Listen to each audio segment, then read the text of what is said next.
Hi friends, எல்லோரும் எப்படி இருக்கீங்க? இன்றைக்கி வந்து பார்த்திங்கன்னா நம்ம வீட்டில் முருங்கைக்கீரை பொரியல் செஞ்சுட்டு ரசம் தான் செஞ்சுருக்குறோம். முருங்கைக்கீரை செஞ்சு ரொம்ப நாள் ஆகிடுச்சி. அதனால் முருங்கைக்கீரை வந்து வீட்டில் இல்லை, மரம் காட்டில் தான் இருந்துச்சு. அதனால் எங்கள் அம்மா காலையிலே காட்டுக்கு போயிருந்தப்போ ஒடிச்சிட்டு வர சொன்னேன். அப்போ முருங்கைக்காயும் முருங்கைக்கீரையும் வந்து கீரை கொஞ்சம் அதிகமாகவே ஒடிச்சிட்டு வந்து கொடுத்துருச்சு. இப்போ கீரை அதிகமாக இருந்ததுனால பார்த்திங்கன்னா நான் வந்து பாதி கீரை பொரியல் பண்ணிவிட்டு பாதி கீரையை பொடி செஞ்சிடலாம் அப்படின்னு சொல்லிட்டு எடுத்து வச்சுருக்கிறேன்.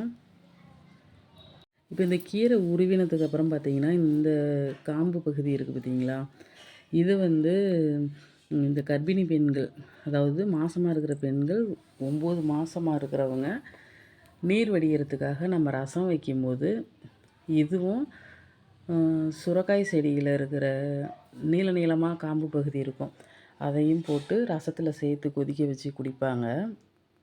கீரை பொடி செய்கிறதுக்கும் பொரியல் செய்கிறதுக்கும் பாதி பாதியாக பிரித்து எடுத்து வச்சுட்டேன். இது வந்து பார்த்திங்கன்னா சீம்பால் செஞ்சுருந்தேன். சீம்பால் சாப்பிட்டுட்டு அதுக்கப்புறமா பார்த்திங்கன்னா கீரை பொரியல், ரசம், சாப்பாடு இது எல்லாமே நான் செஞ்சுட்டேன். சீம்பால் வந்து சில பேருக்கு பிடிக்கும், சில பேருக்கு பிடிக்காது. எனக்கு வந்து ரொம்பவே பிடிக்கும். இந்த ரசம் பார்த்திங்கன்னா இடித்த ரசம் வச்சு முருங்கைக்கீரை பொரியல் செஞ்சுருந்தேன். செம்ம சூப்பராக இருக்கும். இடித்த ரசம் வந்து நல்லா காரசாரமாக நல்லா ஊற்றி சாப்பிட்றதுக்கு அவ்வளோ சூப்பராக இருக்கும். முருங்கைக்கீரை பொரியலுக்கும் இடித்த ரசத்துக்கும் பார்த்திங்கன்னா சூப்பராக இருக்கும். மிளகு, ஜீரகம் இது எல்லாமே போட்டு நல்லா இடிச்சிட்டு பூண்டும் சேர்த்துட்டு நல்லா இடித்து இந்த மாதிரி ரசம் வச்சோம் அப்படின்னா செம்ம சூப்பராக இருக்கும். அடிக்கடி செய்கிறது இந்த ரசம் தான், அடிக்கடி நான் செய்வேன். இது ரொம்பவே நல்லாயிருக்கும்.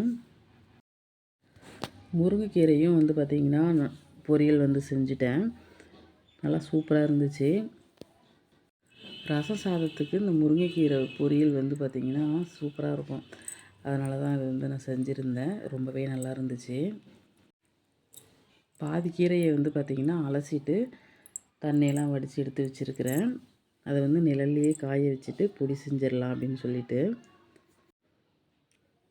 பார்த்திங்கன்னா சாதத்தோட ரசத்தை ஊற்றிட்டு கீரை வச்சு சாப்பிட்றதுக்கு அவ்வளோ சூப்பராக இருந்துச்சு. இந்த மாதிரி சாப்பிட்றதுக்கு தான் ரொம்ப பிடிக்கும். சிக்கன், மட்டன் இதெல்லாம் விட ரசமும் கீரையும் வந்து சாப்பிடும்போது தான் நமக்கு வந்து உடம்புக்கும் ரொம்ப நல்லது. அதே மாதிரி சுவையும் வந்து செம்ம சூப்பராக இருக்கும். இன்றைக்கி வந்து பார்த்திங்கன்னா ஞாயிற்றுக்கிழமை தான் நான் செஞ்சுருந்தேன். ஞாயிற்றுக்கிழமை வந்து பார்த்திங்கன்னா சிக்கன் அப்படி இல்லைனா மீன் வாங்கலாம் அப்படின்னு சொல்லிட்டு தான் சொல்லியிருந்தேன். ஆனாலும் கீரையை பறிக்கும் போது தான் வந்து பார்த்திங்கன்னா எங்கள் பொண்ணு கிண்டல் பண்ணிக்கிட்டு இருந்தா.